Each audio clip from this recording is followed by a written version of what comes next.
Monday Night Football, baby. We're here. There's only one other good play on Minnesota.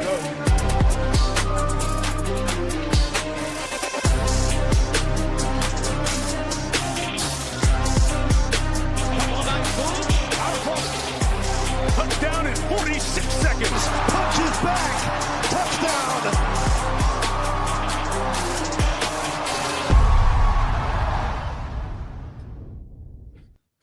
Oh, if you didn't know, it's the NBA Hardwood show here on a Wednesday afternoon. Two-man booth with my guy DC, ready to talk this 6-game NBA slate over on DraftKings. DC, what's going on, man? Are you still pumping out MLB bets daily for the people, or have you finished?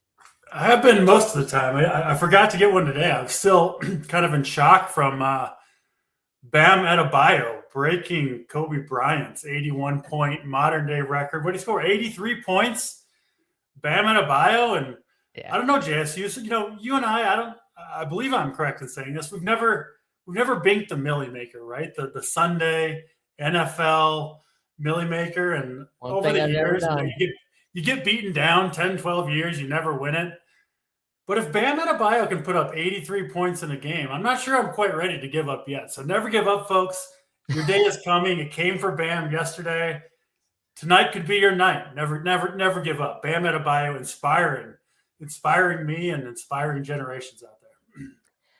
I have so many thoughts on the Bam situation. I obviously watched a decent chunk of it when he dropped. What was it like? What do you have? 22 in his first stretch, DC? It was 22 in a row or something. He was smashing, and I'm like, okay, let me turn this thing on here. Let me just see what's going on here. And he just kept going and kept going. In the first half, I had no issues. The fourth quarter, though, was an abomination. I'm so sorry. I hate it. And maybe I'm just a hater. And if I'm a hater, there's so many haters out there, DC. And there's a lot of people on the other side of it too, which is mainly just to score that many points in an NBA game is unbelievable, no matter how you want to shake it. But 43 free throw attempts is absolutely insane. There is no way Bam Adebayo, even in this era of the NBA, should get to the free throw line 43 times. And I saw there, if you go on Twitter, you can go find every single foul, DC. There's the clip of every single foul that he got in that game. Some of them are legit fouls. Legit, guys just he's too big. He's trying to bully him, and they just grab him because, he's trying to overpower him. So I get those fouls, but he got every single bump and one ticky-tack call there was. And it got to the point, it even looked like at the end, Washington was trying to help him by fouling him half the time. It was very odd to me. Did you get to watch any of the game, DC? I didn't watch. No, I didn't see it. But probably better that way, honestly. That's what happens, man, when something really goes your way. Every single call, every single and one, like you said, it all lines up. You make all your free throws, you get to the line 43 times, and it's your night. So tip of the cap to Bam Adebayo. I mean, he got to that line every single time he wanted to. He got to that line, man. He scored 83 points. So, you want to call it bush league, some of the fouls. Okay. So I got a question for you. So you have no issues with it. You have no issues with how he got there. Just to give you guys an idea, there was I think it was a Boston beat writer, I could be wrong, said that the last time the Celtics got that many free throws as a team was 10 years ago. As a team, DC. As a team. I don't need to have watched it to know that if Bam got to the line 43 times, he got some calls going for him, right? that's I'm okay, but you could say some. Every single, like Kobe Bryant when he scored 82 or whatever it was, 81. I think he had 20 free throws. I think there was also, I don't know if you remember this. So do you remember a week or 10 days, Brian Shaw, there was actually a clip of Brian Shaw talking about this, but I think it was the Dallas Mavericks. Kobe had like 62 at the end of the third quarter, and they were up 35. Phil Jackson told Brian Shaw, he said, hey, go ask Kobe if he wants to start the fourth quarter off, try and get to 70. You know what I mean? And Brian Shaw went to Kobe Bryant, apparently, and was like, hey, dude, you want to go back in? Like, not many guys get a chance to go for 70. Kobe looked up at the scoreboard, looked back at him, and he was like, nah, I'll get it another time. And he's like, you sure? Like, you might not get a chance to ever get this again. He's like, nah. And then like a week or 10 days or whatever it was later, he puts up the 80 whatever burger against the Toronto Raptors in like an actual like close game where they were for a lot of the game. It's easier to say, no, I'll get it another time when you're Kobe Bryant, but when you're Bam Adebayo. I'm just saying though, like the aura, just the aura, like listen to that story and I can just picture Kobe, just that exact attitude, just being like it, which is the opposite of like everyone in this day and age, which just saddens me, I guess. Yeah. I do kind of agree with this, that it's not like, people are talking about it on X and whatever, but it doesn't feel like it's like as big a deal as it should be. Someone scoring 83. Hey, Mac McClung dropped like 57 in the G League. Just saying, just saying. And it was like a real 57 too, DC. It was like a Hooper's 57. See, that's your real issue. You haven't said it yet, but it upsets you that a big man beat Kobe's record and has more points. No. That's not what upsets me. What upsets me is he got the hardcore whistle to beat Kobe Bryant's record. Yeah. It's not that he beat it, because there's clips out there like Michael Beasley's clip of Michael Beasley saying the only person that ever beat him one-on-one was Bam Adebayo. And he's like, people don't realize how good Bam Adebayo actually is because they don't show it. He's like, he should shoot the ball 30 times a game. This is a quote from Michael Beasley, who's beaten a ton of the top players one-on-one. He's like, he's the only dude that's ever beat me. Well, okay. Like, so obviously Bam is skilled, but yeah, my problem is that I honestly, I didn't appreciate it. And maybe that's what's wrong with me, but it just didn't feel authentic. And I think that's why maybe I'm hating too much on it. And you could call me a hater. That's fine. But I watched it and it looked fake to me. That's what it looked like. You're a hater on this one, JSU. There's no I'm definitely a hater. I'm definitely a hater. And I played Bam, so I was happy. I wasn't Bamless last night. You know what I mean? I could get, like, if you didn't play Bam, being like sore, like I didn't play Bam and I'm kind of kicking myself. If you didn't play Bam, you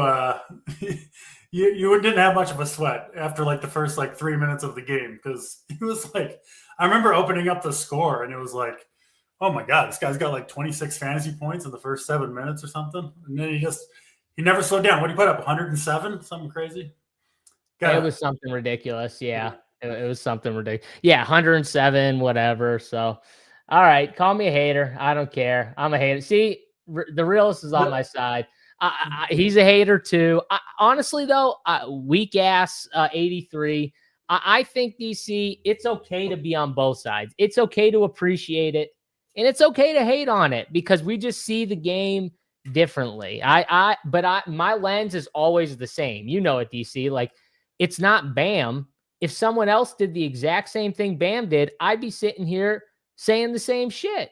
It's the same thing. You know what I mean? Like, I don't want to come too strong on the other side because I didn't watch the game. So it's possible if I watched it, they were intentionally fouling the other team to get Bam the ball back to try and score. I mean, come on, man. Like, come on. I don't even want to. Let's not go too far into it, because it's just, I could go even further, but I won't. So it is what it is. You know what I mean? What's going on, P. Lally? Good to see you guys in chat. Appreciate everyone watching here, obviously, on a Wednesday. It still was a big night. Obviously, no one wants to talk about Mac McClung's 57 in the G League, DC. I mean, that's just not even news for old Mac McClung. I mean, the real hooper that we should be talking about right now, respect to him in the G League, putting up 57. But Well, I'll digress away Only from. JSU would respect 57 in the G League more than 83 in the NBA. I respect Mac McClung putting up 57. That's what I respect. That little white dude putting up 57. I'm gonna respect the shit out of that. But it wasn't the G League. Still, it just shows you though, DC, the level between G League star, NBA bench, NBA role player, and NBA star. There's like so many levels in between these basketball players. We got to get into the slate, but I don't understand how Matt McClung isn't good enough. He's like the leading scorer in the G League, every league, the best dunker in the world. He's so good at dunking. And he can't be like the third string point guard for any of these teams. It's a little weird to me. I don't quite get it. Is what it is, man. Some people, I mean, hey, he got chances. It's not like teams didn't like bring him up and give him a shot. He must be a horrific defender or something. I don't know. Well, I think too, Jake says Bam will never score 50 in a game again. I think that's one of the reasons though why Bam was like, I don't care if we're up 20. This is my one chance. Like, I'll never get this chance again. Like, let's go. I want to go for it. So I get it from his stamp. If I was Bam, I understand what he's thinking. He's definitely thinking that. But my whole story of Kobe is like, imagine saying that to your coach, like, nah, I'll get it again. Like, I'll have another chance to do it. Like, that's insane. And then a week later you go and do it.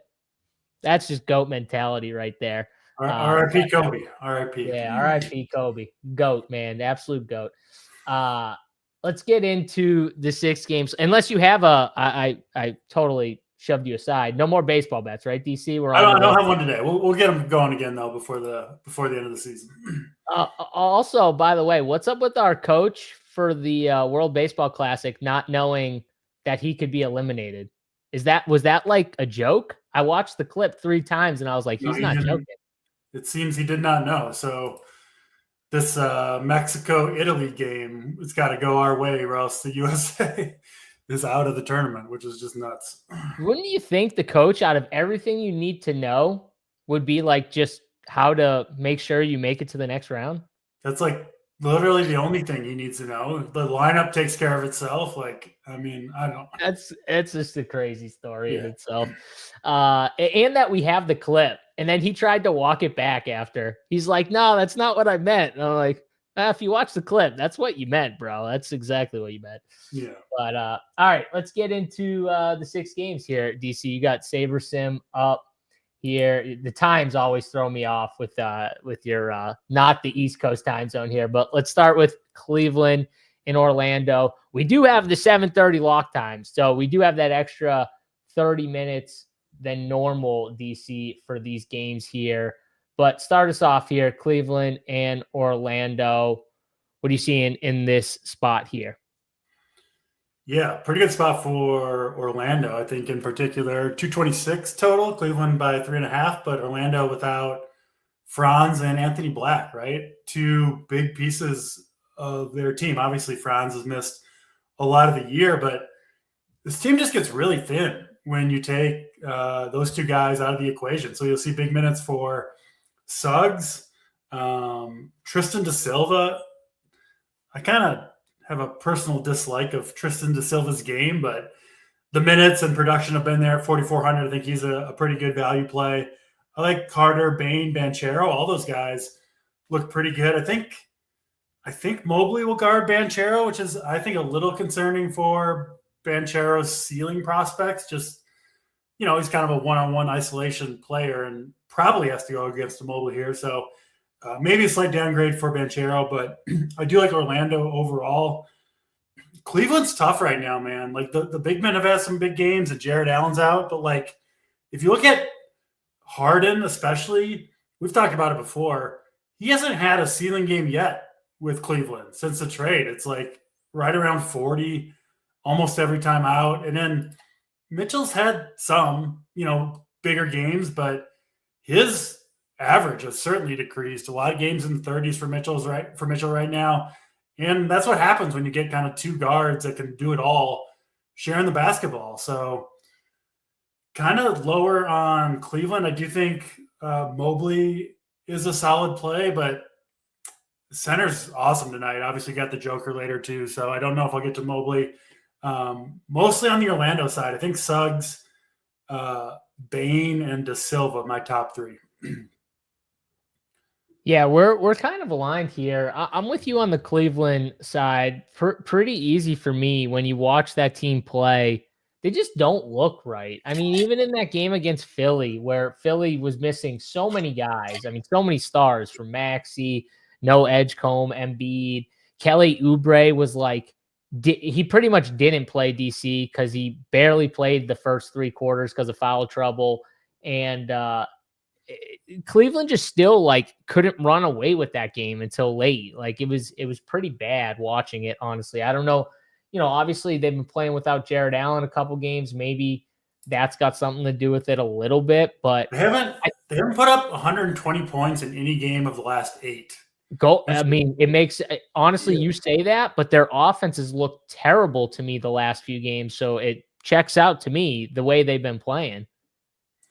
Yeah, it's just, I mean, Harden slows things down, right? Like that's his whole game. It's kind of pounding the rock, probing the defense, sometimes taking the whole shot clock himself. It's just, he does a lot of good things, but that is one like side effect of bringing him on is your pace is going to slow down. There's just no question about it. Yeah, which just really hurts a lot of the sides for DFS, to be honest. The guy I like the most is actually Jalen Suggs. His minutes were a little up and down, but you saw like a couple games ago, he had 31 and then 29 in a blowout, which was nice. And then obviously last game, it was a blowout. And, he only played like, what was it? Like 24 minutes or something like that. Yeah. 24 minutes. But massive blowout. I expect him to be up in the 30s here, 6,700. I think he's a pretty solid play. Yeah. And I don't hate Tristan De Silva if you kind of fall into it. I think he's a pretty solid player.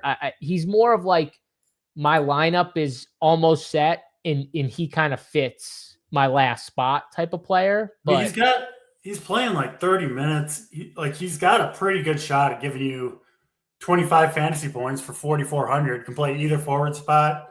That's that's a valuable piece to your lineup on most nights. And it's not like a ton of value, I don't think, on the slate other than Sacramento. So I'm with you. I think De Silva, pretty solid play tonight, somewhat begrudgingly. Yeah, if Towns goes for 84 tonight, I will quit DFS. That's what I was about to load this message and say we might not ever see you again. Like this might be your last show if Towns puts up 84. If Towns goes for 84, you will never see me again. I will just be hiding away. I'll never pop my head out again. You'll never see old Dennis. No announcement. Just be gone. No, literally, just dropped off the face of the earth. Yeah. Just you'll never see me again. Irish goodbye, the whole DFS community. Pray for me that Towns doesn't go for 84 because that will be my ultimate nightmare. Bam at least has some skills, like guard skills. He's just massive. Do you think Towns could beat Michael Beasley 1-on-1? No, God, no. Towns would get destroyed by Michael Beasley. Oh, he would. He'd get destroyed. I could see why Bam would honestly beat someone like him because Bam, his mid-range game, which in one-on-one, you need to have a good mid-range game. You got to be able to hit those tough middies, and Bam's big and strong, and he uses his physicality, right, against someone like Beasley, who's also pretty big. He's tall and strong and stuff. Cat's the opposite. He is a finesse guy. He doesn't really use his physicality to his advantage. That's the difference. So, yeah, Cat would get destroyed against Bam or any of those guys one-on-one. He would get owned, definitely. Who's more talented, though? Cat's more talented.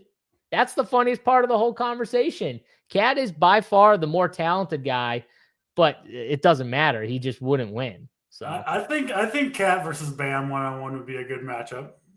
I'd put all my money on Bam. I literally I'd shove all in on Bam. Bam would destroy him one-on-one. I don't know. Do you see how big Bam is? Like how strong he is? Like he'd be throwing Cat aside. Cat wouldn't like it. I'll tell you that. Yeah. All right. So Cleveland in Orlando, first one obviously out there, but more on the Orlando side, I think. Cat 11-0. My He never knows. Yeah, you guys are crazy. One-on-one is different than who you'd have like 5-on-5 or anything. It's a totally different game, one-on-one. That's why guys like Michael Beasley, who weren't actual good like in the NBA game, like are good in one-on-one. No one wanted to play them because it's a completely different game. But DC, you're laughing. You don't think Michael Beasley would just absolutely destroy like majority of NBA players one-on-one? No, I could see that. I just this game is literally for one-on-one. Yeah, was there like a Michael Beasley one-on-one invitational at some point? You just seem to know a lot about it.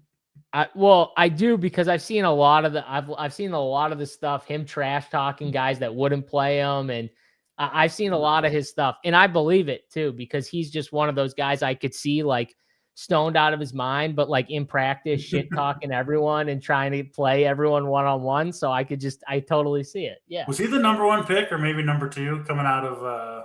I mean, he was like the number 1 player coming out of high school or something, like, wasn't he? Yeah, he was insane. Yeah. Yeah. I actually saw him play in high school. I forget where, but I actually saw him play. He was absolutely insane in high school, like literally, like just monster. And yeah, I mean, yeah, he was amazing. But he was a beast. Let's go to the next game here: Toronto and New Orleans next up. And Jakob Poeltl, I think, is he questionable still, DC? We're still waiting on. Yeah, questionable. He missed last night with an illness. I would assume maybe he's got a chance to play tonight. We'll see, DC. But what are you thinking here with Toronto? Pretty good spot for a big, honestly, if Poeltl was in. Yeah. And he gets us 30 minutes a night most nights, right? When he does play close to it, 25 to 30. And yeah, no Murray Boyle. So I kind of like that Pirtle call, 5,500. Mm-hmm. If he is out, I do think you could go back to Mamu. Didn't have the best game last night against Houston, but did play 30 minutes, right? And 4,600. If he gets 30 minutes again with Pirtle out against the Pelicans this time, you got to think he's going to have a big game.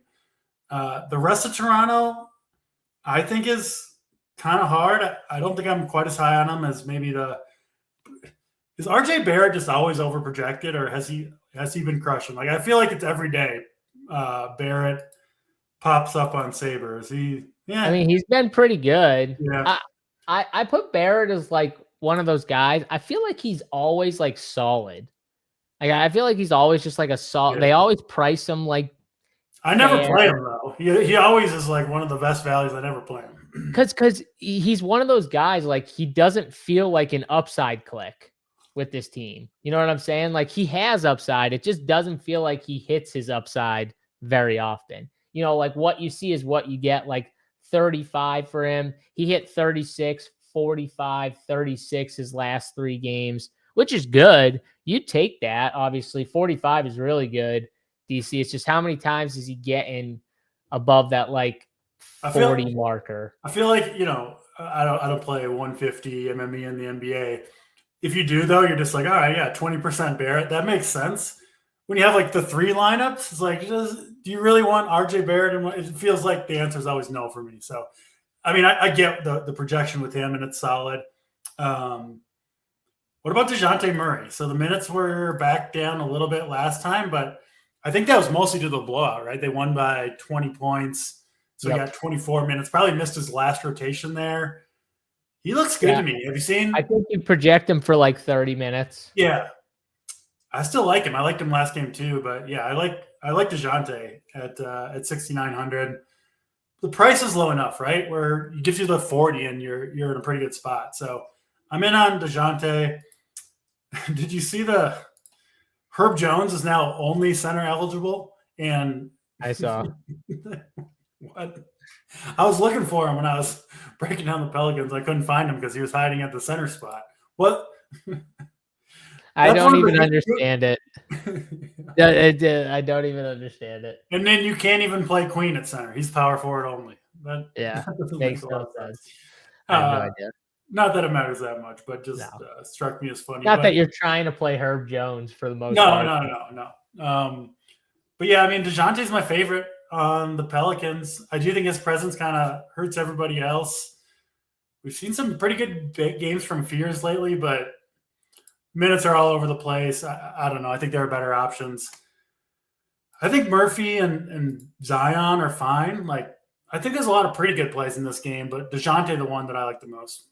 I'm with Derek. I'm team never Yeah. Zion. So he's just he's got a real at 7,500 too, like 45 even. And I'm just like, okay, like he got 45. Like I'm not dead just because he got 45. Like I take the 45. He never even gets to 45 is the problem. Yeah. And that's what I'm saying. Like, so Yeah. I'm just not worried. If Zion beats me one of these slates, like fine. But majority of the slates, I'm winning the Zion battle because We've been in this fade Zion and Booker train, and like neither of them just ever have the game that you What's need. funny is I finally played Booker last night. I haven't played him all year, and then I finally played him last night. Did he have a ceiling game? He had a pretty good game. Yeah, he had a pretty good game. But Zion, I just can't click. I mean, D Mill says like Barrett feels like a condom. That's exactly what he feels like. Yeah. Barrett feels like a condom play. I will say though, like DeJounte Murray, he doesn't feel like a condom play, but he's kind of a very similar play to RJ Barrett. Like, I don't think they're killing your lineup, but I also don't think they're destroying you by not playing them at these price tags. Who is it? DeJounte and RJ. DeJounte, yeah. I don't think DeJounte's like, I think DeJounte's a better play. I agree with you, DC. I would play DeJounte, but I think he still has a minutes cap, which kills his ultimate upside because I think he plays 30 minutes at the best. And if it's a blowout, he's the first one that's getting his minutes cut. Right. I think he could play more than 30. You think so? I mean, he went 25, 26, 22, 28, 30, and then back down to 24 in the blowout. But if you assume that 24 would have been, maybe he gets. And like you said, I watched that game, like that blowout. He just missed his last piece of run. So if he gets to 30 or 31 minutes, that puts him at 2 games in a row right there. He's had 2 more days off. I don't know. Yeah. You could see like the trajectory going to 33, 34, maybe. My issue with them though also is like they've got a lot. Like first of all, Toronto's like not the easiest spot. It's not like the easiest matchup. Yeah, and also they've got a bunch of like good players. Like Saddiq Bey is legitimately good. Like Saddiq Bey could legitimately be their 3rd best player on this team. You know what I mean? Like he's been playing that good here. Another awesome game from him. Trey Murphy. There's just a lot of guys. Yeah. We shit on Zion, but Zion's still there. Me and you both love Jeremiah Fears as a player. Derek Queen, when he's in there, can have the ball in his hands a little bit. They play DeAndre Jordan randomly a little bit. Like they got a lot of like guys. DC as weird as it is, but DeJounte's role is definitely the best just because he's got the ball in his hands the most. I kind of think that was the point I was going to make at the very end. I agree with you. There are a lot of dudes, but like I think it kind of helps DeJounte play well. I kind of think he needs some good players around him to be at his best, right? He's not like he's kind of a do-it-all guard, right? He grabs a lot of boards, can facilitate, can score a little bit. And so I think he's kind of benefits from having real dudes around him. So I don't know. I kind of think he's going to continue to put up like pretty strong games most of the time. And I think a ceiling, a triple-double type ceiling game for him, I think is possible right now. So I do like him a little bit. Yeah, Binaire, Saddiq Bey on the Knicks would have been a perfect, like either 5th starter or 6th man addition to the Knicks, man. He would have been awesome because you could have pushed Josh Hart back to his normal role at 6th man too. So that honestly, a bunch of teams missed on Saddiq Bey. Pelicans getting him this absolute steal because he was a baller. He had a bad injury, took him out for a year. All right, so we're in on Mamu for sure if Podol's out. I think if Podol plays and he's starting DC, though, he's also interesting for tournaments. Either way, right? So if Pirtle's yeah. in, I think you can play Pirtle. If Pirtle's out, Mamu becomes a good play. So either Correct. way. Yep. And then we both like DeJounte. You're a little iffy on RJ. I think that's what about Scotty Barnes? Any Scotty love here? I mean, good matchup, obviously. I haven't played a lot of Scotty this year, but what do you think? Could you click him? I mean, he's another one. He hasn't put up 50 fantasy points in the last 10 games. Most of them are under 40. He's like, why is he 8,700? He's just overpriced. I'm sorry. They're afraid to move that price tag on old Scotty Barnes. You're right though. It honestly should be moved the way he's playing. It's just such a prime matchup, but you make a good point. He rarely has shown upside. He's had some random games where he's popped off, but it's been very few. I mean, if you took Ingram and quickly off the court and put a couple scrubs, Barnes would probably score 60 fantasy points in this game, but it's just not what's going on right now with Scotty Barnes. So it's tough with him. Honestly, I think I rather quickly for cheaper at 7,300. I could see quickly having a random ceiling game here. I could see him popping off for a big game in this spot. So yeah, maybe quickly is like the tournament option here. I think RJ's like the best option, price included and stuff like that. But I think quickly is the best like tournament pivot here, and he's projecting at like 5%. So where RJ's projecting like 22, it's a $500 difference. DC, I don't hate that pivot right there. Play a little quickly. It's a perfect pivot off of chalk that seems a little too much, and then a contrarian play that seems a little too low owned. So you kind of get both sides of it, right? Right, exactly, 100%. Yeah. All right, that is Toronto in New Orleans. Don't forget, guys, smash the like button on the video here. Check us out, runpuresports.com for all your DFS and sports betting needs. We got you covered. Don't forget, big week in the Golf Streets here. The players coming up tomorrow. DraftKings got some massive contests. I think they're like close to filling too already, DC. I don't know if you've entered your golf stuff, but if you haven't gotten any in, some of those contests, they're starting to fill quick. So make sure you get in if you have not over on DraftKings. And we got all the content for you. Big T's got his player pool all ready to go. JBC, Wiley, the whole crew, AP, Coors, Playbook, Snyder, and we'll have multiple golf shows. I think there'll be a show after this show and then a show at 9 tonight for the players. So make sure to check those out if you're playing tomorrow's Players Championship here. And that'll do it. And done with my spiel. We'll get back to the NBA action here. Knicks and Jazz, DC, back to the Jazz. Why do I feel like the Jazz are on every single slate? Because I swear to God, every time I do a show, I have to talk about the Jazz. And it drives me nuts because they're the one team. Actually, them and Golden State are the two teams that I despise talking about the most because Steve Kerr is by far my most hated coach of all time, maybe. And Utah, just what they've done this year is really making me rethink my love of regular season NBA. Utah and the Washington Wizards after last night, DC. And that's saying something for someone like me. Because if you lose someone like me, the NBA might be slowly in trouble. They might be. The Pacers were the team, me and Big T.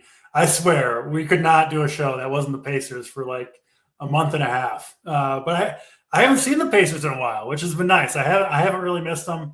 But yeah, Utah, another team that seems like they're on game like 179, doesn't it? Like they just somehow play every single slate. I swear. Do they have the baseball schedule? Everyone else has an NBA schedule. They have the baseball schedule. Like, what is going on? Yeah, they must like never ever play on the weekends because we don't do shows on Saturday, Sunday. Yeah, so. It's got to be that. It's got to be their off day or something like that. Something like that. Yeah. Anyway, Utah and the Knicks. I mean, we already know Towns is going for 84, so he seems like a pretty good play here against Utah. No, I mean, no Josh Hart, right? He's doubtful. They're already without McBride. They play the tight rotation anyway, and they play the Jazz. I mean, I don't see how you don't like the Knicks. I do think you could play almost any of these guys, though, right?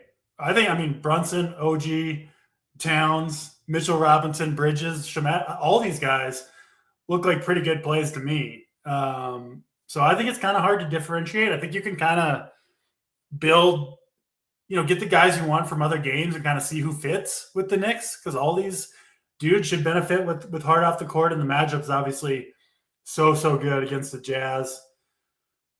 I don't think you really got to play many Jazz tonight, though, if you don't want to, which is nice, JSU, because that's kind of the way I'm leaning. Yeah, I can't do it.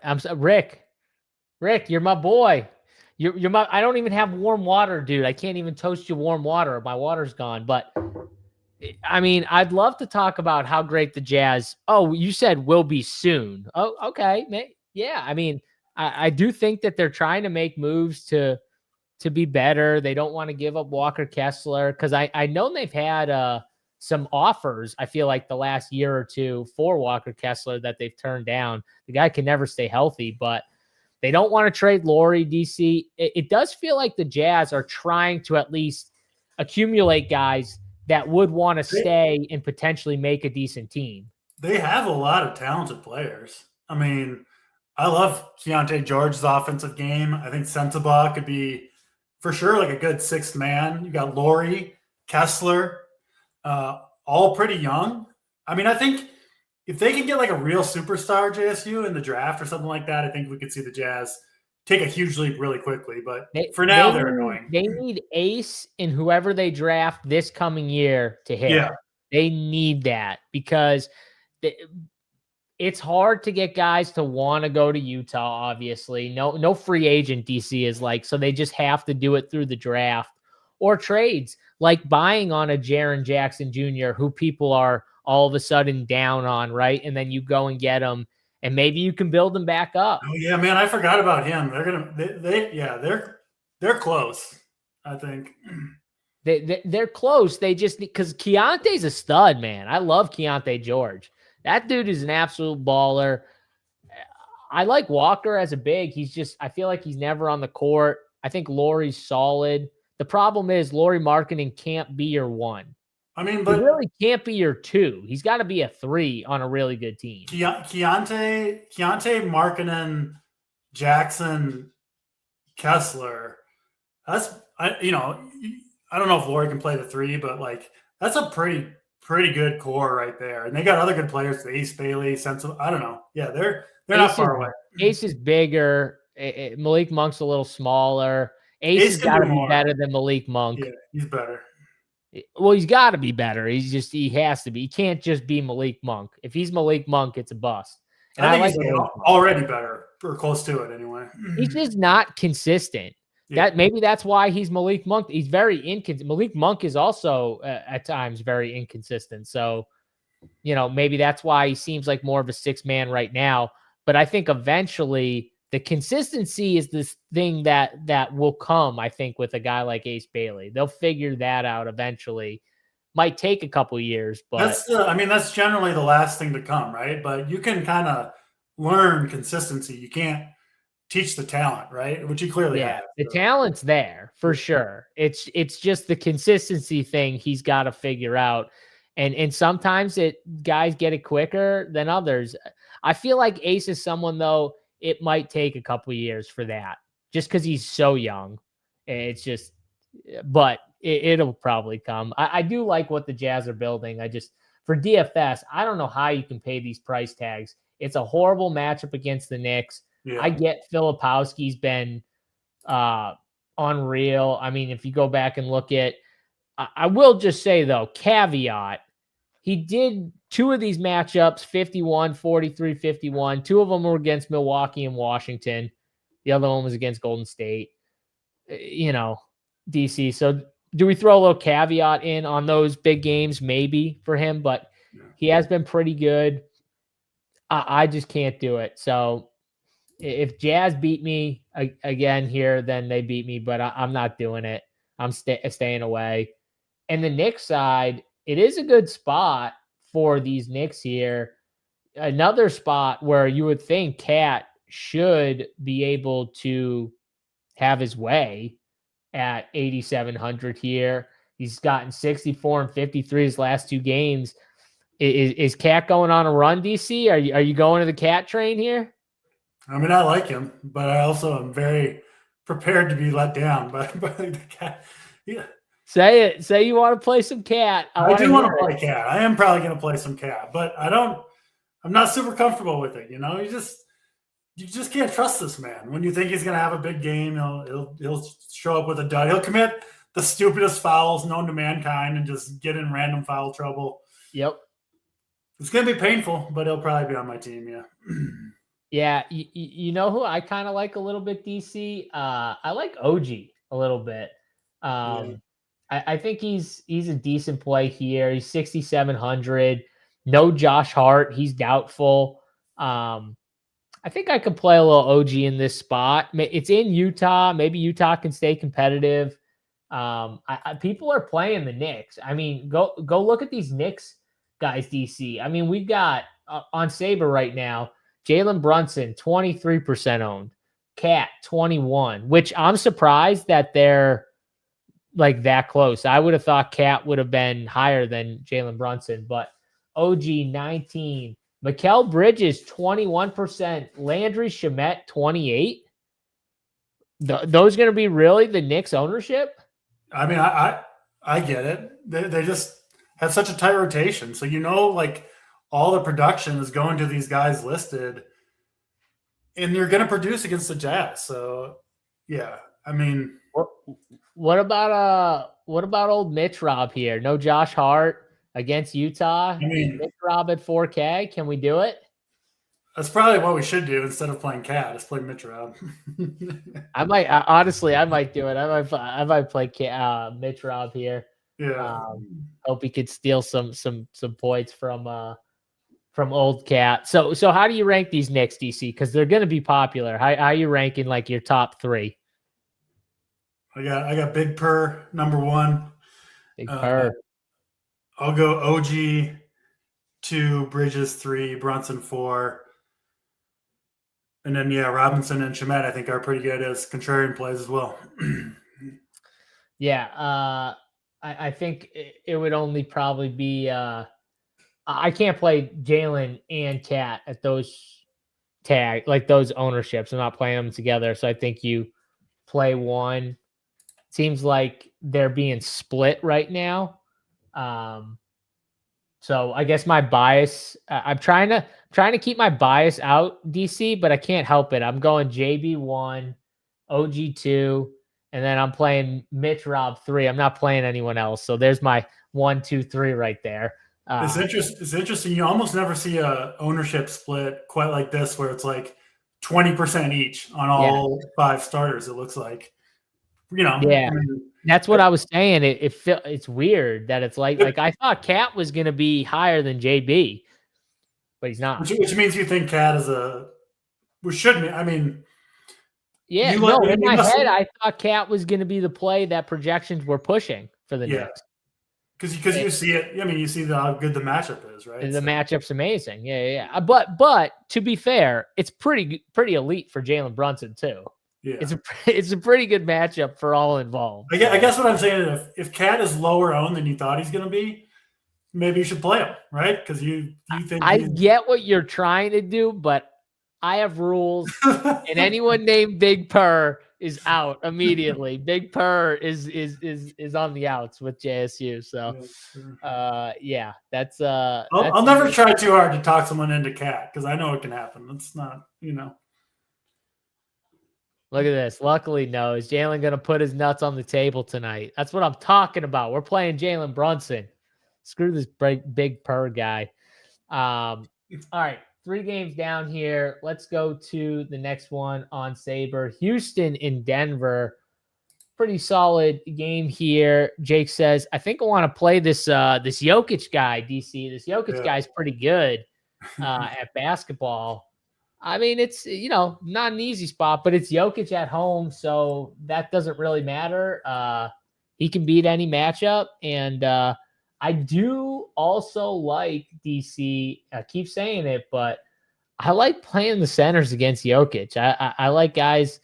I like Şengün is a very interesting. I know he hasn't had as much of as consistently big games as we'd like, but he's still got it in him. And I kind of like this spot for someone like him who hasn't had a big game in a while. This feels like a spot where he could go off. Yeah, I mean, Jokic, he has to do so much offensively for this team, and he does so much offensively that and he's playing 40 minutes a night, JSU. He has to rest some on defense. You know what I mean? Like you can't go balls to the wall on defense when carrying the entire offense for 40 minutes. So I kind of like your playing a center against them. And Denver's defense in general, really, really bad this year. I think what was I looking at? Yeah, they forced the fewest turnovers of any team in the entire league. A metric called stop percentage. So what amount of time do you force the end of possession? They're dead last in that. And I think part of it is because of just the way they have to play with Joker doing so much, but then not able to anchor the defense quite as well. So, yeah, I think Şengün's interesting. I like Amin Thompson here, 8K, and should be a pace-up game against those Denver guards. I mean, I could see him having a strong game. And then, Joker himself. I don't know if I want to go to too much beyond just him, but, man, he's an awesome play if you can fit him. Yeah, it also hasn't the Reed Shepherd rocket ship that's happened over the last 2 weeks, DC, pretty much, where he's gotten all these minutes and he's been crushing. I know he didn't crush last time out, but he's had some monster games and stuff. Obviously changes things for them a little bit, but I think this matchup is just it does feel like a get right spot for someone like Şengün. It does feel like a good spot though for Amen as well. KD is just, he's consistent. I don't play KD a ton, but this could be a matchup where he throws up 50, wouldn't shock me. Yeah. I mean, I like the Houston side of it here. I think this game kind of sneaky overall, right? I think the only guy getting ownership's KD from Houston, really. Yeah, I mean, Amin Thompson at 7% at 8K. That feels good to me. I can see 40 or 50 out of him pretty easily here. Yeah. And what about the Denver side? Because the Denver side, I mean, outside of the crazy outlier Aaron Gordon, did you see that first first run where he was just he pulled the BAM in the first quarter, but then pulled off? I didn't see it, but he was having an awesome year before he got hurt. And he got it for 28 minutes. I mean, it feels like he's going to get hurt again, JSU, is what it feels like with Aaron Gordon. But if they're going to play him 30-plus minutes, he's going to have some big games. He can't help it. He just, he always had that issue. Even before Denver, he was always getting hurt. It's unfortunate because Aaron Gordon is such a good, he's really a perfect role guy for Jokic. He's just such a good fit for Jokic. He's a perfect guy between Jamal and Jokic. Yes. The glue guy can do it all. Yeah, he's perfect for that role. Yep. But at the same time, for DFS, I don't think we're going to see that again. So, and I don't even know if the minutes are going to be at 28 again. I feel like that was more of a situation. They're playing OKC. He was playing really well.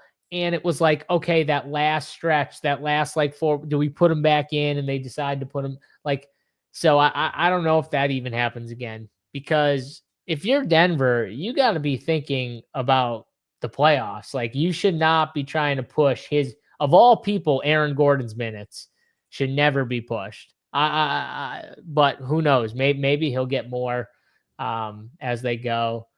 But yeah, no, I think it's mainly just Jokic. I don't even really like Jamal in this spot with all these guys back. With the Gordon thing, the minutes. I mean, the Rockets, like the 3 through 7 seed, is super super close in the West. So it seems like all the Rockets, Lakers, T-Wolves, Nuggets, Suns, those 5 teams, are battling. So I think we will see big minutes like down the stretch from some of those squads. But I'm with you on Gordon. Maybe the upside's not quite there. Luckily says, bro, Aaron Gordon sucks. No. I'll tell you right now, bro, every single team in the West who's contending would love to have Aaron Gordon on their team. 100%. Literally every single team. He plays defense. He'll play a role on offense. He doesn't need the ball in his hands. He may be for DFS. Okay. That's different though than what we're talking about. At real basketball, he does not suck at all. He's injury riddled. He's always hurt. You could say that, but he does not suck. He's a perfect player. You like Thompson here? On Thompson in this matchup? My issue is I like Şengün, and I don't know if I can play. You're probably right. You probably can play two of them. Thompson's getting like 40 minutes every single night. Dude, his minutes are awesome. That's like the best part about Amen is he gets all the minutes. I think stuff like that. Him and Joker for a late night hammer stack. That sounds pretty good.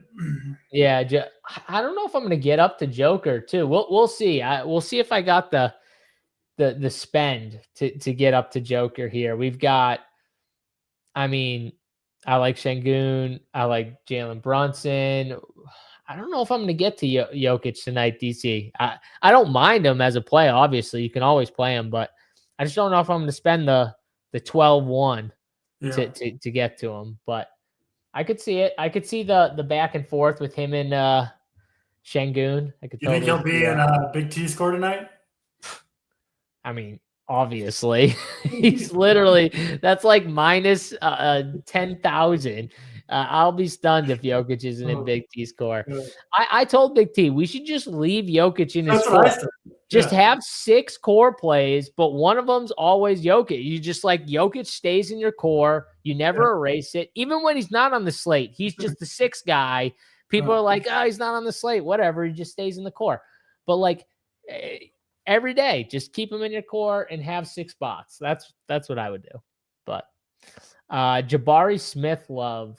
Andrew Martinez asked, I think you could play Jabari Smith. He does have upside for tournaments.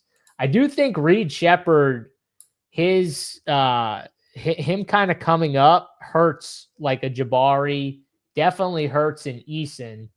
And you can kind of see it in their numbers.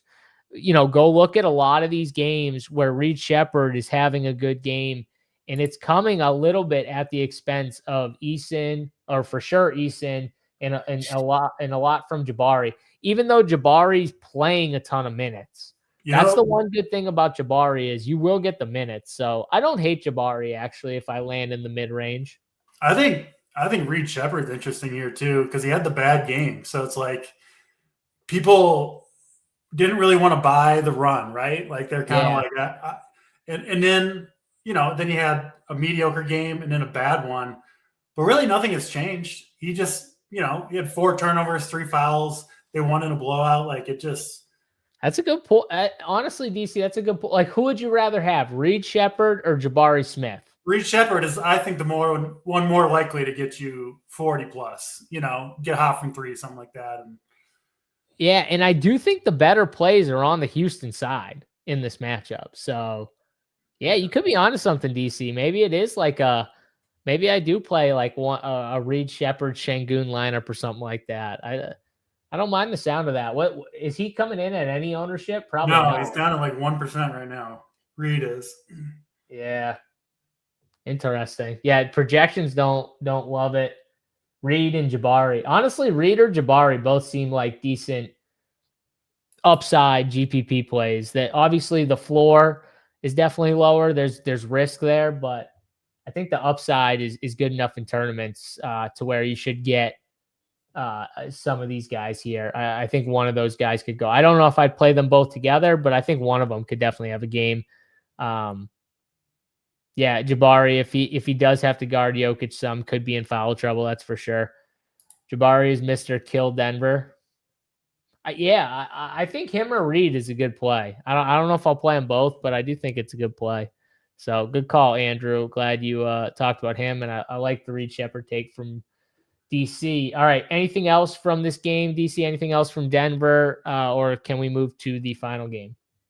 We can move on. I'd just say I think Jokic with a couple of the Houston pieces looks pretty good as like a high upside game stack to me. You could get like the 75 from Joker, 40 from Shepard, and 35 from Jabari, something like that. You'd be sitting pretty good at that point. All right, there we go. 2 more games left here. Charlotte and Sacramento up next here. Let's start on the Charlotte side, DC. I think this would be the quicker one before we get into the Sacramento side, which will be the for sure more interesting. But Charlotte obviously been playing really well. You get the good matchup in Sacramento. How many guys do you want to play, DC, from Charlotte? I don't know, because you're definitely going to be interested in Sacramento. But who's the guy you're looking at? Can we play a little Diabate in this spot? Brandon Miller? Are you a LaMelo Ball guy? What are you thinking? I view Charlotte kind of like Toronto, where they've got like 4 or 5 viable guys that are going to get minutes. Matchup's good. They just all seem a little bit overpriced in general. Like LaMelo, I just can't ever play him when he's playing, 25, 26 minutes most nights at 8,500. I think Miller and Kneppel are a little bit overpriced. Bridges is the one whose price is enticing, but he's just not doing a lot. I mean, it's just he's not. So I don't know. I'm not really going to make a strong case for any of the Charlotte guys. Clearly, maybe you like Charlotte more than I do, but obviously the more interesting side either way has got to be Sacramento. And it's kind of the first question on this slate, JSU, is what do you want to do with this Kings team? We've got Killian Hayes likely coming in at 75% ownership. They have Westbrook, Monk, Carter, Levine all out, right? So it's going to be Hayes and Isaiah Stevens, I believe, will split the point guard minutes. Neat Clifford, Plowden, Baldwin. I mean, all these guys. The question is how many, but like if we're talking about trying to get like that Rockets game stack is expensive, but I like it. Some of these cheap Sacramento guys obviously fit in pretty well. So I don't know. Right now I'm leaning toward being in on the Kings, but they just have so few guys. I think you almost gotta play at least a couple of them. Yeah, and this matchup isn't fun, I will say. No. It's not. But at the same time, games in Sacramento, they only have so many guys. Yeah. And you're going to get some pretty elite rolls from these guys if this game can stay close. These bigs, Precious Achua and Reynaud, in a close game are going to play a ton. DC, Killian Hayes is I don't think he's a very good basketball player from an NBA standpoint, but he's 3,100 and he's probably going to get a lot of opportunity to go out there and play. So, I mean, his best skill is like ball handling, right? He's like a true point guard. He's not a great scorer, but like that's what they need. They don't have anybody else to play the role. Neek can play as a point forward. Neek Clifford. Yeah. He can play as a point forward. He's got pretty good. I think good enough.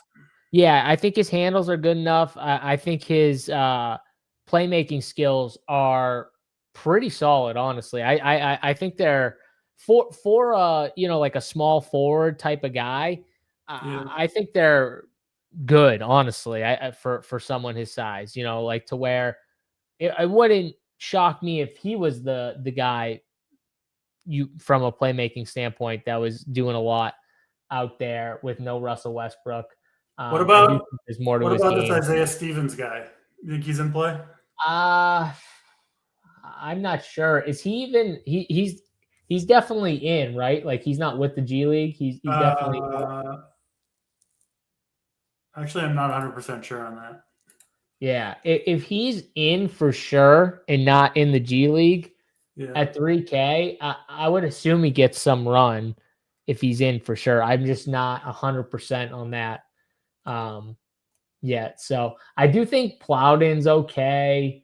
I do think they're playable though, like Plowden, Killian Hayes. You can definitely play those guys. The price tags are cheap. But I do like Reynaud and Achua. I think on the other side too, like Diabate and Brandon Miller are interesting in these spots as well.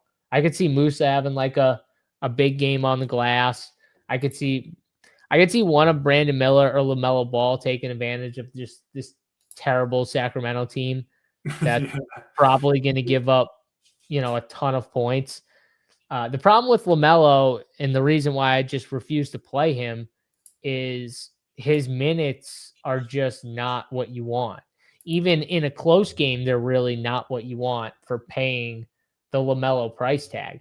If you go back and look at like Brandon Miller's run is just way better than LaMelo Ball, and he's getting close to LaMelo Ball's price tag, DC. But honestly, it's almost deserved because LaMelo Ball is never seeing the minutes Brandon Miller really gets most of the time.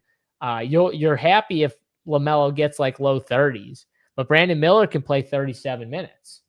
He's usually my favorite Charlotte guy when they're all healthy. I'm with you on Miller. You have any interest in old man DeRozan? 6,400. No, he's the first guy out. I can't play DeRozan. I'm not playing him either. Yeah, he's the first guy out. I feel like his like spirit is broken. He doesn't have it in him to like go out there. Especially without Russ too. He's gonna play like 22 minutes and just check out. No, I can't do it. It's the Sacramento side. I think you got to play some Sacramento. There's just so many guys out, and these price tags are very fair for the roles that they got. Even in a blowout, I think a lot of these guys outside of DeRozan get enough run, DC, which is the good thing. I think it's Killian, Nike Clifford, and Plowden at 4,300 are my three favorites. Is that how you had it? I think you said it earlier, but yep. Pretty much. So I like the big. So I like Precious and Reynaud, and then it would be Neek, Killian, Plowden. Yeah, those five. Okay. Those are the five I would play. I don't have any Dougie Mack. No, I don't have any Dougie Mack. Dougie Mack's gonna play though. He'll probably play. I bet you he gets like 18, 20. He'll probably get like between 18 and 20 minutes. I bet, with so many guys out. And DeMar, and two, I'm assuming that DeMar only plays like 24 minutes in the spot. So this does it feels like a Diabate game where he's just like cleaning up stocks, boards. Honestly, he's probably the only Charlotte guy I'll think about playing. Yeah. Even though I love Brandon Miller, he's probably the only guy, because it does feel like a good spot for someone like him here. But yeah, any Kalkbrenner with Williams and Saloon out. I struggle with plays like this, DC, where you need everything right to happen to kind of get to it. But it could happen at 3,300. I mean, this is an interesting play. 3,300 is going to get. Well, I mean, he's getting what, 15 to 20 minutes. Every night. He's playing, and who knows? He could get more. That's a good call. I like that Kalkbrenner play actually.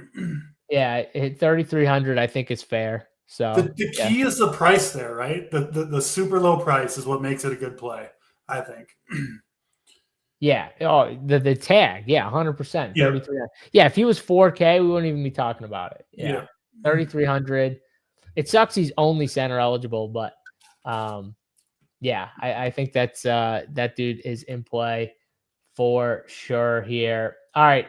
That's Charlotte and Sacramento. Let's move to the final game of the slate. Don't forget, guys, smash the like button on the video and subscribe to the Run Pure Sports YouTube channel here. Like I said, multiple shows for Galf coming up after this one here. So make sure you're subscribed, get notified when we go live for said shows. Final game of the night, DC, to finish us off, Minnesota and the Clippers here. No John Collins for the Clippers. I think outside of that, what do we got? Like Io questionable for tonight with a thumb sprain here. That's really it from an injury standpoint. DC, what are you doing with this game? Honestly, probably not a ton. I don't know. I mean, Wolves had an awful game last night. Lost to the Lakers on national TV. I have to imagine this team bounces back tonight and is focused. So I do like the Wolves to play well, but they got everybody healthy, man. They got kind of a little bit of a deeper team right now.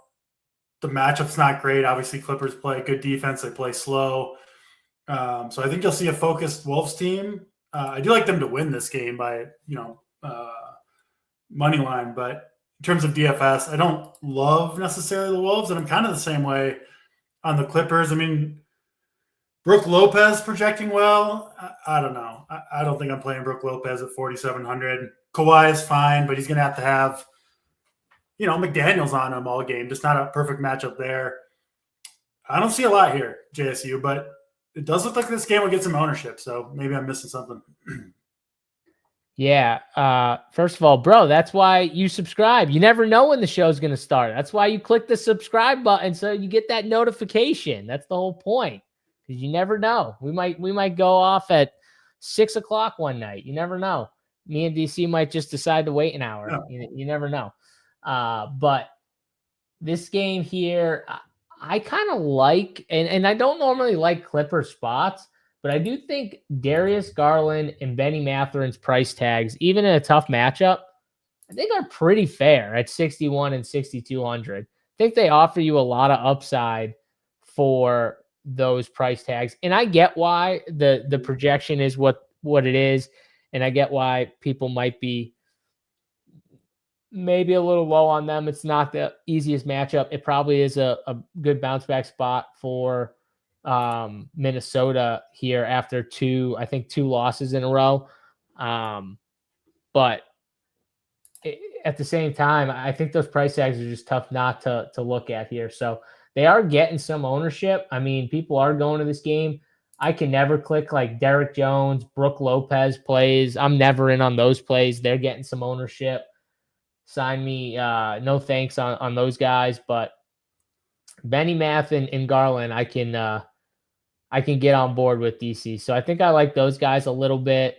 Minnesota, though, I don't love the Minnesota side. Maybe Bones gets a little more run with if Io's out. Maybe Bones at 3,200 if it helps you get everything else. DC, I don't hate that in like MME formats, but yeah. What do you think about that? If Io's out, could you play some Bones? I don't mind it. Yeah, it's kind of a last place in. I like the obviously different positions, but Kalkbrenner I like a little better. But it's kind of the same type of play, right? You're going to get some minutes. And it is a player that has some upside. So I don't hate the Bones call. I haven't watched the Clippers much since Garland came back. How do they look? Garland, Matherin, Kawhi. I think Garland, I think it took a little bit of time. He's definitely got some rust. He had a good game last time out. Benny Math is just good. Now he's going to have some up and down games just because of his game itself is, sometimes it can be inconsistent, but for the most part, like as a player, I think he's really good. And they just don't have anyone. A secure role here that he didn't really have with Indiana. Well, DC, they just don't have anyone. Look at the rest of their team. I mean, Chris Dunn, Jordan Miller, Derek Jones Jr., Brook Lopez. These are the guys playing. And I like Jordan Miller, but like, come on, like Kobe Sanders, Nick Batum. This is their roster. Benny Math is by far better than all of those guys. Darius Garland is so much better than all of those guys. It's not even close. So they got three guys, and if everyone's keying in on Kawhi, like I think one of those two guys probably has a decent game here. So Yeah. I like the Benny Mac call. Yeah, 6,100, nice price point for him. Can go for 40. I like that. Yeah. Yeah, man. Honestly, wife's pregnant. We had some appointments we couldn't miss, and that caused the JSU miss yesterday. But try my best. We're heading down the stretch, DC, the final stretch go. So we'll see, but I do my best to make all my shows. But appreciate you. Sounds like you missed me yesterday, so appreciate you watching. Thank you very much. Yeah, so that's Minnesota. I mean, I don't think I'm going to spend for Minnesota is the other thing. Like maybe like a Rudy DC. Like what about a Rudy here? He should be able to dominate. Yeah, I think Rudy's fine, and then Naz Reid has kind of had a slow stretch here, but the price is down. He's down to 5,600. Not really on anyone's radar. He's another one, right? Where it's like, I don't really care that he's had a few bad games in a row. There's nothing that's changed for Naz Reid. He's the same, he kind of has the same role every night, and once in a while he gets super hot. So I think he's an interesting Naz is one of those players. I feel like he is like, he goes through like these crazy stretches where he's super hot, and he'll have like 3 straight games where he drops like 40 fantasy points. It comes out of nowhere, though. Yeah, it comes out of nowhere. And then he'll go back down to earth where he's just scoring like, 25, 27. Like, you know what I mean? Like just whatever games, and you don't even notice. The price is low enough now, 5,600, that like the 25s, 26s, that's not too bad. I mean, it's not what you want, but it's a good time to buy. Yeah.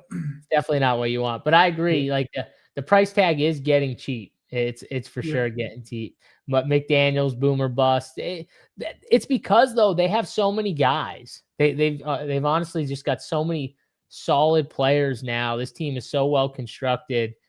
And even some of their bench guys like can come in and score. Like Bones can come in and give you like 15 off the bench when he's hot.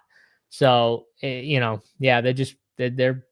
pretty loaded. I like Minnesota's team. I don't know if they're OKC's level, but honestly, I think they're pretty close. Like they're probably not better than OKC fully healthy, but I think they have almost as good of a chance at beating them as Denver does. And I think there's a clear big 4 in the West. OKC, obviously, San Antonio, the Wolves, and the Nuggets, right? Those 4 when they're healthy. Yeah. Yeah. It definitely, and it definitely feels like the Spurs are the team that's catching some steam. People are like, oh, this Spurs team is fun. Everyone thinks it's OKC, Denver, 1-2. The Spurs are the hot team right now, DC. It's like everyone likes Wemby, the young team. And then Minnesota's just that other team. They upgraded. Everyone likes Ant, right? But I think people view them as like the fourth team. And I'm I don't know. I feel like them and Denver are like very the same to me. I think it's hard for people and I'm included in this, of like imagining the Timberwolves winning a championship. It's just like year after year of disappointment that it's like, it just seems, it seems impossible. Yeah, I get it. But when you got someone like Ant, I think you just always have a chance. The same thing with Jokic and SGA. Like when you have those type of players, you always give yourself somewhat a chance. So for sure. All right, that's all 6 games. DC, let's sort that ownership here, and we'll get our antis.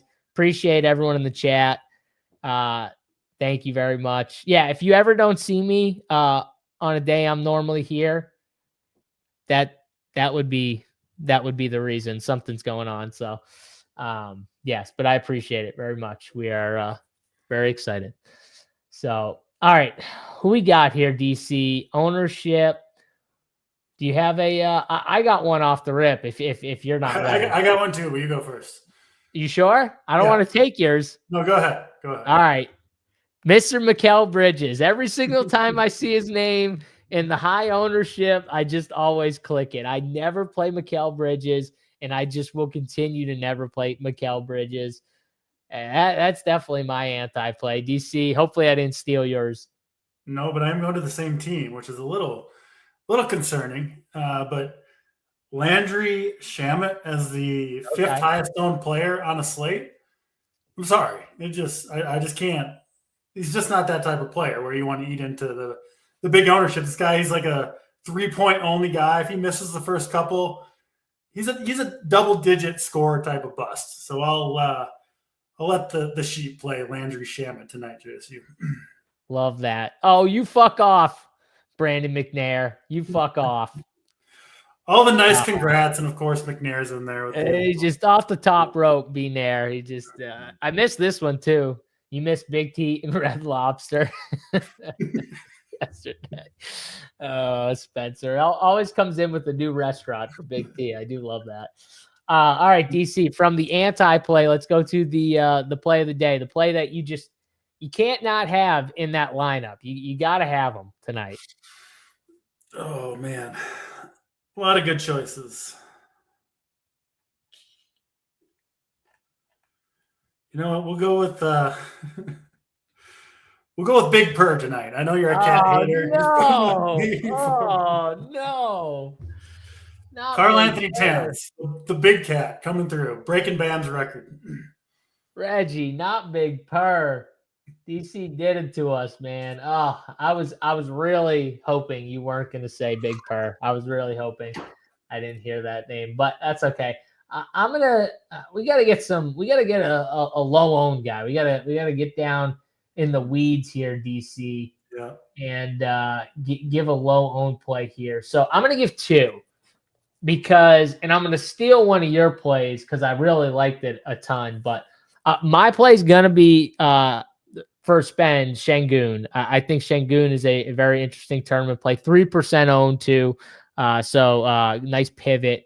And I love DC's take on Reed Shepherd. Had one bad game, and everyone's just off of him. And now he gets a perfect bounce back matchup against Denver. I know the price tag's inflated, but he did show big upside with this guy here. He can absolutely put the ball in the bucket and get you a 30 burger and give you 40 plus fantasy points here, 1% ownership. I think these Houston guys are pretty good plays here, honestly, on the slate. So I'll be in on Houston. Hopefully they don't let us down here. All right, that's going to do it, though, for the NBA Hardwood show here. Check us out, runpuresports.com. We'll be back tomorrow, same time, same place for Draft Cheat. I'm JSU. Good luck in your DraftKings DFS for tonight's 6-game NBA slate. We'll catch you guys tomorrow. We're out.